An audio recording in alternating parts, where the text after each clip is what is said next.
안녕하세요. 정보가 세상을 바꾼다의 인포뱅크입니다. 이번에 전해드릴 내용은 미국에서 언급한 시진핑 교체, 이 보고서의 의미에 대해서 한번 알아보겠습니다. 여러분의 구독, 좋아요 한 번씩 눌러주시고 이야기 시작해 보겠습니다. 지금 시진핑 주석을 교체를 해야 된다 라고 이렇게 주장하는 보고서가 나왔어요. 그래서 이 보고서의 내용에 대해서 한번 분석을 해야 되는데, 이 보고서가 백악관으로 제출된 보고서예요. 그러면 이 백악관으로 제출됐다라는 의미를 우리가 한번 보면, 백악관으로 제출되었으면 이것은 정책에 반영될 수도 있다라는 그런 의미를 한번 생각을 해보시면 됩니다. 그래서 이것을 통해서 바이든 행정부의 지금 대중 정책이 어떤 방향으로 나갈 것인가에 대해서 한번 의미를 파악을 하시면 되겠습니다. 28일입니다. 현지 시각이고요. 미국 싱크탱크인 애틀랜틱 카운슬에서 80쪽짜리 보고서를 공개를 했어요. 그 보고서의 이름은 더 긴 전문이라고 하는 The Longer Telegram, 새로운 미국의 중국 전략에 대해서 부제를 가지고 있는 이러한 보고서예요. 여기서 보시면 새로운 미국의 중국 전략을 여기서 공개를 했다라는 내용이죠. 자, 자세히 한번 들어가 보겠습니다. 이 보고서에서는 중국 공산당의 분열을 야기를 시켜서 시진핑 국가주석을 교체하는 것이 중국을 견제하는 가장 근본적인 해법으로 제시를 하고 있습니다. 이렇게 하기 위해서 미국이 해야 될 일, 그리고 어떤 방법으로 나가야 될 일에 대해서 자세하게 설명을 했죠. 이 보고서에서는 중국은 미국과 세계를 위협하는 국가로 묘사를 하고 있죠. 이를 막기 위해서 교체라는 극단적인 해법을 들고 나왔습니다. 필자는 익명인이라고 지금 표시가 되었죠. 그래서 누구인지는 모르지만 이 보고서를 작성했고, 이 보고서가 백악관에 전달이 되었다라는 것이죠. 이 보고서를 분석한 미국 정치 전문지인 폴리티코에 따르면 역자의 익명의 필자가 대중 관계에 깊은 전문성을 가진, 그리고 경험을 가진 전직 고위 정부 관료라고 전하고 있습니다. 기고문 The Long Telegram이라는 제목으로부터 발표 형식까지, 즉 모든 것이 1946년 소련 주재 미국 대리 대사였던 조지 캐넌이 미 국무부에 보냈던 긴 전문이라는 Long Telegram을 그대로 연상시키고 있다라는 거죠. 조지 캐넌의 이전 보고서를 보면 미국 안보를 위해서 소련을 봉쇄해야 한다라는 내용을 가지고 있어요. 우리가 여기서 눈여겨봐야 할 내용 하나가 있는데, 첫 번째, 이 봉쇄라는 이 내용이에요. 이 내용이 그대로 이 보고서에서도 적용이 되는데, 이것을 일단 기억해 두시고 이야기를 시작을 해보겠습니다. 자, 이 글은 1947년 7월 달에 미 외교 전문지인 포린 어페어스에서 미스터 X라는 가명으로 발표도 되었고, 냉전기 미국의 대소련 정책 형성에 큰 영향을 주었던 것으로 파악되고 있어요. 그리고 이 정책을 통해서 미국이 소련이 붕괴될 때까지 이 정책을 그대로 써왔다는 거죠. 당시 캐논 보고서에 의하면 소련 몰락 시까지 미국이 편 대소련 봉쇄 전략의 기초가 된 것이 이 보고서 내용이라는 겁니다. 이 보고서에서는 소련의 팽창주의 때문에, 여기서 우리가 하나를 더 기억을 하셔야 되는데, 팽창주의입니다. 팽창주의가 소련에도 있었지만 이번에도 중국에도 팽창주의를 언급을 했다라고 하면서 이 비슷한 보고서를 비교를 하고 있는데요. 이 팽창주의가 어떤 팽창주의인지 나중에 또 알려드릴게요. 직접적인 위험에 빠진 나라의 군사, 경제적 원조를 통해서 소련을 봉쇄해야 한다는 것이 주요 골자예요. 그래서 소련의 팽창주의로 퍼져나갔던 나라들이 뭐냐면, 동유럽 국가들이 이렇게 체코슬로바키아 아니면 헝가리, 이러한 나라 쪽으로 서진 이렇게 팽창하고 있었죠. 이 팽창하는 것에 대해서 막기 위해서 이 나라들에 대해서 지원을 하고 이 나라들을 성장을 시켜버린 것입니다. 이게 47년이라는 거죠. 우리가 이렇게 눈여겨봐야 될 것이, 지금 47년이라는 이 날짜를 보면 어떻게 되냐. 이때 당시 2차 세계대전이 바로 끝난 다음 형태예요. 그러면 어떻게 되겠어요? 독일도 동독과 서독이 분리가 됐었죠. 그렇게 되면 여기에 서독, 그리고 프랑스, 이런 쪽으로 보더라인이 딱 그려지는 것입니다. 자, 그래서 실제로 트루먼 대통령은 이 보고서를 통해서 트루먼 독트린을 발표하기까지 했죠. 그래서 이것을 비교하고 이야기를 또 시작을 해보겠습니다. 그러면 이번에 The Long Telegram이라는 이 보고서에서 어떤 내용이 담겨져 있을까? 이것을 좀 분석을 해볼게요. 냉전의 시대가 지난 후에 74년, 이게 47년에 이 보고서가 발표가 됐었잖아요. The Long Telegram이라는, 더가 빠지고 Long Telegram이라는 이 보고서가 발표된 지 47년이 지난 후에 2021년입니다. 지금 현재 The Long Telegram이라는 필자는 이렇게 말을 하고 있어요. 미국이 21세기에 직면한 단 하나의 가장 중요한 도전은 시진핑 국가주석 하에서 점점 더 전체주의적이 되어가는 중국의 부상이라고 언급을 하면서 이 더 롱텔레그램의 이야기가 시작이 됩니다. 특별히 시진핑 주석을 겨냥하고 있죠. 이 보고서에서는. 그리고 이 보고서에서는 시진핑은 중국은 전통적 마르크스 레닌주의로 돌려놓고 마오쩌둥과 유사한 개인 숭배를 조장하고, 그리고 저항하는 중국 내 소수민족에 대한 대우는 인종학살에 가깝다라고까지 비난을 하고 있어요. 그러면서 중국이나 중국 공산당원 전체를 공격하는 방법은 좋은 방법이 아니다라고 지금 언급하고 있는데요. 특히 중국과 중국 공산당원 전체를 공격을 한다면, 중국 그 자체를 싸잡아서 공격을 하게 된다면 시진핑 주석이 민족주의적 감정을 이용을 해서 단합을 해서 권력을 공고화할 수 있기 때문에 중국과 중국 공산당원 전체를 공격한다는 뉘앙스를 갖는 게 아니라 시진핑 국가주석, 이 시진핑 국가주석만 타격을 해서 집중해서 공격을 해야 된다라고 지금 얘기를 하고 있습니다. 이에 따라서 이 방법보다는 시진핑만 집중 견제해야 된다라고 이 보고서에서는 주장을 하고 있죠. 즉, 공산당 내부보다는 시진핑만 겨냥을 해서 그가 교체되도록 집중해야 된다라는 것입니다. 이번에 언급이 중요한 것은 미국이 중국의 정권 교체를 들고 나왔다는 거예요. 또 하나 중요한 것은 바이든 정부로 바뀌는 이 상황에서 바이든 정부의 초기 상황이 이 보고서에서 정확하게 시행이 될 거라는 그 점을 우리가 보시면 되겠습니다. 여기서 보면 또 이런 말이 있어요. 도널드 트럼프 전 대통령이 중국에 공세를 쏟아부은 것보다 더 강력하게 대중국 정책을 펴야 한다라고까지 주장을 하고 있습니다. 이는 새로운 미중 갈등이 다시 새롭게 더 강력하게 전개될 수 있음을 의미하게 되는 거죠.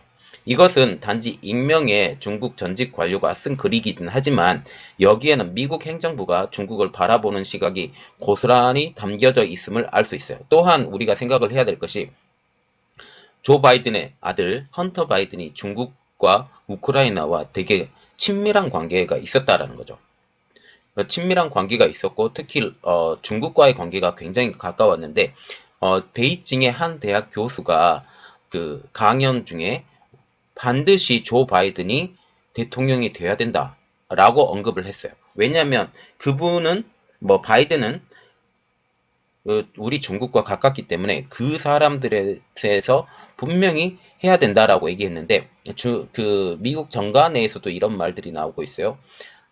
이번에 바이든이 돼도 트럼프의 정책을 계속 따라갈 것이다. 왜냐하면 정책의 기본은 국민들의 여론이에요. 국민들의 여론인데, 국민들의 여론은 중국을 굉장히 싫어한다. 트럼프 행정부의 유산이라는 거죠. 트럼프 행정부가 그 이전에는 조 바이든이 중국과 가까워지게 일을 할 수 있었지만, 이제는 이러한 것들이 자기들의 발목을 잡는다라는 거죠. 발목을 잡아서 그것에 대해서 지우는 작업으로 더욱더 심하게 중국을 고립화시킬 것이다라는 말이 지금 나오기 시작을 했는데, 여기에 기름 붓듯이 이 보고서가 나오게 된 것입니다. 또한 여기에서 언급한 것은 중국이 소수민족에 대해서도 대량 학살에 가까울 정도로 억압 정책을 펼치고 있으며, 중국 내부에서는 권위주의 체계를 굳히면서 강압적 외교에 심지어 주둔까지 자국의 국경을 넘어서는 팽창 정책을 펴고 있다라고 기술하고 있어요. 또 여기서 우리가 아까도 두 가지에 대해서 기억해 주시라고 얘기를 했잖아요. 이번에 세 번째로 기억해 주실 것이 중국의 팽창 정책입니다. 이 팽창 정책의 가장 큰 것으로는 1대1로가 있습니다. 1대1로와 기술 굴기가 있어요. 이 두 가지로 대변이 되는데, 기술 굴기입니다. 기술 굴기라는 것은 중국 제조 2025 그리고 1대1로 이 두 가지 정책을 통해서 기술로는 세계를 정복하겠다. 그리고 1대1로는 자기들의 영향력을 팽창시키겠다. 이 내용이 나와요. 그리고 팽창 정책을 통해서 1대1로를 통해서 각 나라의 항구들을 조차를 해요. 90년 이상씩 조차를 하면서 거기에 군대를 주둔시키고 지부티와 같은 경우 그리고 지금 인도 파푸아 뉴기니와 같은 경우 이러한 경우들이 다 이러한 것에 다 해당이 된다라는 거죠. 여기서 중국이 미국 주도의 자주 민주주의 질서를 완전히 흔들고 전 세계의 자유민주주의 전체에 심각한 문제를 야기시킨다라고 지금 기술하고 있습니다. 그러면서 미국은 전략적으로 중국의 견제에 실패했다라고 결론을 내리고 있죠. 물론 트럼프 행정부가 강력하게 막아서 지금 이것에 대해서 역전시켜 나가고 있지만 이전 오바마 정부까지 완전히 실패한 정책을 내리고 있다. 그런데 이 트럼프 행정부 후에 이것을 다시 되돌리려고 하는 정책을 취했으나 민주당 의사들이 반대를 많이 해서 많이 못됐고, 그러나 중국에 대해서 정책을 취하는 것에 대해서는 민주당이라 할지라도 같이 열심히 일했죠. 그리고 여기서 또 언급을 하는 것은 민주당과 공화당이 힘을 합쳐서 중국의 견제를 해야 되는 것에서 강력하게 말을 하고 있다는 거죠. 그래서 지금 보시면 미국이 대중국 레드라인을 다시 재설정해야 된다라고 지금 언급을 하고 있어요. 첫 번째로 보면 인도 태평양 지역에서 미군의 현 수준 유지. 이 지역에 미군의 수를 만약 줄이게 된다면 중국은 미국을 오판할 가능성이 있음을 유의를 해야 된다라고 하고 있죠. 자, 실제로 미국이 일단은 보시면 되는 게 러시아를 견제하는 미군의 숫자를 줄이고 있고, 그리고 중동 지역에서 미군의 숫자를 줄이고 있어요. 그것이 트럼프 행정부의 가장 큰 정책이었는데 그쪽 지역은 너희들이 스스로 관리해라 라고 하면서 그 이동하는 숫자를 어디로 움직이려고 했냐면 태평양 함대 쪽으로 움직이려고 했어요. 전체적으로 보시면 됩니다. 큰 그림이, 자 보시면 유라시아 대륙이 이렇게 구성이 돼 있죠. 뭐 대충 여기 영국 있고 이쪽에 그리고 인도 이렇게 있다 하고, 그래서 보시면 이란이 이 정도 되죠. 이란 쪽에 있는 집중된 숫자, 그리고 아프가니스탄 이쪽으로, 그리고 이쪽 유럽 쪽에, 특히 유럽 쪽의 숫자를 옮겨서 중국을 견제하려고 했어요. 이쪽 남중국해 아니면 인도 이 지역으로 움직이려고 했는데 이게 숫자를 줄이지 결국 못하게 되면서 이것은 안 됐죠. 아직까지. 어쨌든 그거는 변함이 없을 것입니다. 그리고 이 지역의 군사교리, 그리고 플랫폼, 능력의 현대화도 함께 추진해야 될 필요가 있다라고 언급을 했어요. 그리고 두 번째, 미국, 인도, 호주, 일본의 전면적인 사각 안보 대화 설정이에요. 자, 지금 보시면 이 그림에서 다시 한번 보겠습니다. 여기가 미국이 따로 떨어져 있으니까 미국과 호주, 그리고 일본이 이 정도 되죠. 일본, 인도. 이렇게 되면 중국이 나올 자리가 없어요. 해양 쪽으로. 자동적으로 위쪽으로는 러시아, 그리고 이쪽으로는 내륙 지방이기 때문에 퍼져나올 가능성은 내륙 쪽으로 퍼져나와도 해양 쪽으로 퍼져나와야 되거든요. 해양 쪽으로 퍼져나오는 것을 막아야 된다라고 지금 얘기를 하고 있다라는 거죠. 그리고 세 번째, 한일 관계 정상화를 통해 한국이 중국 방향으로 표류를 막을 것에 대해서 지금 얘기를 하고 있어요. 한일 관계가 지금 정상화가 돼야 됩니다. 물론 한국이 일본의 굴욕적으로 들어가면 안 돼요. 그렇지만 한일 관계는 분명히 정상화가 돼야 되고, 그리고 과거사도 해결이 돼야 되고, 이러한 것들이 어렵지만 한국은 미국과 같이 정상화를 시켜서 한국이 중국 쪽 방향으로 빠져나가는 것은 분명히 막아야 됩니다. 그리고 네 번째, 미국 동맹국인 태국, 필리핀의 무역, 투자, 개발, 외교 및 안보 관계에 집중해요. 지금 현재 인도 차이나 반도가 인도가 여기에 있고요. 그리고 태국이 이 정도. 예, 태국이 이 정도 그림 있죠. 태국. 예. 그리고 지금 미얀마 쪽으로 파이프라인이 지금 건설이 되고 있는 거 알고 있죠? 파이프라인 건설이 됐고, 그리고 여기 이쪽에 태국이 있습니다. 그리고 인도 차이나 반도가 있죠. 그래서 태국과 필리핀, 태국 쪽으로 빠져나오는 것을 막는다라는 것은 인도 지방 쪽으로 빠져나오는 것을 막는 효과가 있고요. 그리고 필리핀 쪽으로 빠져나오는 것을 막는 것은 남중국해로 지금 이것이 영향력을 끼치는 것을 막아야 된다라는 그런 것들을 보기 때문에 태국과 필리핀에 대해서 무역과 투자, 개발, 외교, 그리고 안보 관계에 집중을 해야 된다라고 하는 것은 이 보고서만 일단 생각을 해보면 우리가 생각을 해야 될 것이 이제는 태국과 필리핀이 성장해야 될 시기가 도래했다라는 그런 것을 우리가 생각을 하면 돼요. 태국과 필리핀이 이제는 미국에서 집중을 해서 성장시킬 수 있는 발판이 마련이 되었다라고 일단 생각을 하면 돼요. 이를 통해서 동남아시아를 중국의 전략적 이동을 하지 못하도록 막아야 된다라는 것이죠. 자, 다섯 번째, 미국, 캐나다, 멕시코를 하나의 경제로 통합을 해야 된다라는 말이 나왔습니다. 중국의 경제적 공격에 대해서 막아야 될 필요성이 있다라고 지금 얘기를 하고 있어요. 현재 미국, 캐나다, 멕시코 협정인 USMCA가 나프타를 대신을 해서 2020년 7월 1일부로 공식적으로 출범을 했어요. 그래서 지금 미국, 멕시코, 캐나다의 그 경제가 하나의 블록으로 지금 지금 형성이 되어 있거든요. 이렇게 됨으로써 캐나다도 그렇고 멕시코도 그렇고 지금 하나의 몸통으로 하고 있는데 이것이 트럼프 행정부가 했던 것인데 이것을 더욱더 공고히 해야 된다라는 그런 말이죠. 그리고 이제 여섯 번째가 되겠네요. 미국과 연합해상군의 항행의 자유 작전 방해를 막아야 된다. 지금 항행의 자유가 어디서 제일 많이 빈번하게 일어나냐면 대만 해협 쪽에서 빈번하게 일어나요.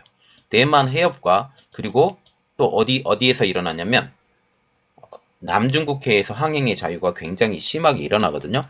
여기서 이러한 항행의 자유의 작전 방해하는 것을 막아내야 된다라고 지금 얘기를 하고 있어요. 여섯 번째, 미국과 동맹을 맺고 있는 국가들에 대해서 중국이 공격하는 것을 막아야 된다. 그리고 지금 그림 하나 보여드린데 지금 남중국해 영토 분쟁이 있죠. 지금 여기가 제일 심합니다.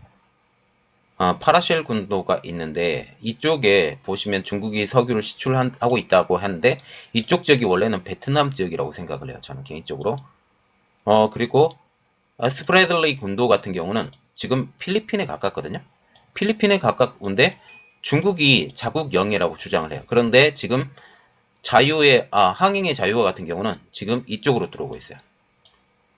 이쪽으로 들어오고 있고 저기 위쪽으로는 대만 쪽으로 지금 항행의 자유가 대만 해협을 통해서 이렇게 들어오는 것이 항행의 자유. 그리고 밑에 괌까지 지금 내려가는 건데 이것을 막아내야 된다. 남중국해를 지금 막아내야 된다라고 하고 있습니다. 그리고 여덟 번째인데 일곱 번째로 적어졌네요. 환태평양 경제 동반자 협정 재협상 후의 실행. 이것은 지금 트럼프 행정부 때부터 이야기를 했던 거예요. 환태평양 경제 동반자 협정에 대해서 탈퇴를 해버렸죠, 미국은. 왜냐하면 자기들이 원하는 수준의 그 협정이 아니었어요. 협정이 아니어서 탈퇴를 해버렸는데 이것을 지렛대로 이용해서 미국의 영향력을 키워야 된다라는 지금 이야기예요. 자, 그래서 CPTPP라고 지금 불리는데 지금 CPTPP 참여 국가는 지금 이렇습니다. 캐나다, 멕시코, 페루, 칠레, 뉴질랜드, 호주, 싱가포르, 브루나이, 말레이시아, 베트남, 일본. 여기 한국 안 들어가 있어요. 한국 곧 들어갈 겁니다. 제가 생각에는 곧 들어갈 것 같아요. 한국과 여기 한국이죠. 한국과 미국이 딱 들어가면 지금 11개 국가니까 13개 국가가 될 거고 이렇게 되면 태평양 지역으로 지금 뻗어나오려고 준비하고 있는 중국의 세를 막아낼 수 있다라고 지금 보시면 돼요. 그리고 국무부의 확대 개편. 이 국무부라는 곳에 대해서 지금 이야기를 해야 되는데 그 폼페이오 국무장관이었었죠. 전 국무장관이 폼페이오 국무장관이에요. 그래서 폼페이오 국무장관이 굉장히 저번 행정부에서 일을 많이 했어요. 그래서 국무부가 지금 확대 개편해야 된다. 왜냐하면 이를 통해서 전 세계적으로 중국과 대응해서 원활한 업무를 수행해야 되기 때문에 이렇게 해야 된다라고 지금 얘기를 하고 있습니다. 그리고 9번째, 다자간 인권 보호를 위한 제도적 합의 강화. 이를 통하여 중국의 인권 문제나 중국 공산당의 정치적 정당성에 대한 다자간 압박 유지를 위해서 다자간 인권 보호를 위해서 제도적 합의 강화를 해요. 특히 인권 문제가 어디가 있냐면 신장 위구르 보세요. 신장 위구르예요. 신장 위구르와 하나가 더 있죠. 홍콩입니다. 홍콩 문제를 걸고 넘어져야 된다. 지금 홍콩 되게 대단하고요. 신장 위구르도 대단합니다. 지금 그리고 티벳도 하나 있죠. 티벳입니다. 그래서 지금 인권 문제로 걸어야 될 것이 티벳, 신장 위구르, 홍콩 이 세 가지를 가지고 다자간으로 해서 압박을 유지해야 된다. 특히 신장 위구르 같은 경우는 유럽에서 지금 이야기를 많이 하고 있어요. 그래서 이것을 가지고 끄집어 들어가면 유럽과 연합이 가능해집니다. 그리고 11번째입니다. 중국이 핵무기 통제 협상 안에 들어오도록 압박해야 된다. 이를 통해서 새로운 핵무기 경쟁을 억제를 해야 된다라고 좀 주장을 하고 있고요. 12번째 내용인데 미국의 실질적인 비핵화를 위해서 노력해야 된다. 자, 이 내용들입니다. 그래서 12개의 내용을 가지고 한번 분석을 해드렸는데 도움이 되셨으면 좋겠습니다. 자, 그러면 이번에 보고서의 의미를 한번 볼게요. 첫 번째로 미국 내에서 중국의 정권 교체에 대해서 드디어 언급하기 시작했습니다. 이는 중국 인민과 공산당을 이제는 구분해서 말을 하기 시작했고 시진핑도 또 따로 구분해서 말하기 시작했어요. 그래서 지금 이렇게 말하고 있죠. 우리가 이렇게 관세 정책을 펴는 것, 중국을 때리는 것은 너희들을 위해서 때리는 것이 아니다. 시진핑의 잘못 때문에 때린 것이다. 라고 말을 한다라는 거죠. 이렇게 주장을 해야 된다라고 지금 얘기를 한다는 거죠. 너희들을 죽이기 위해서가 아니다.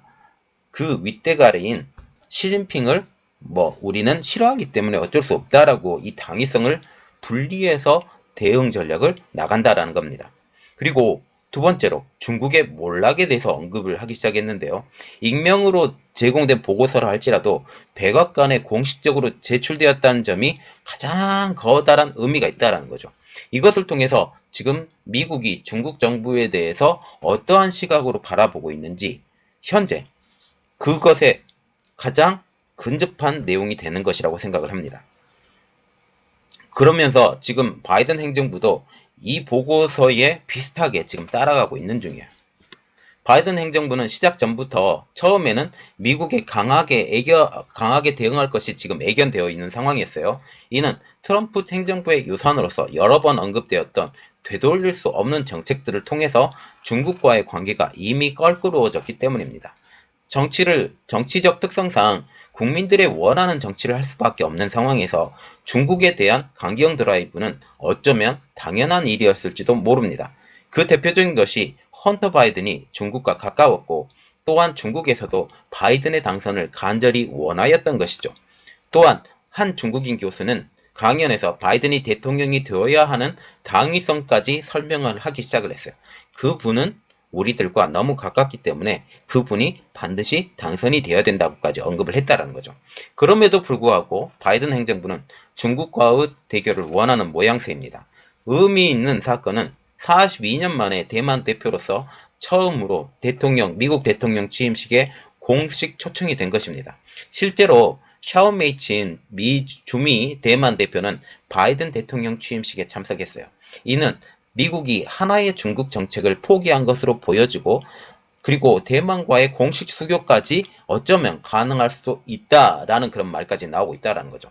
대만을 독립된 국가로 보지 않는 중국에 대한 공식적인 경고를 날린 것으로 보이고 있죠.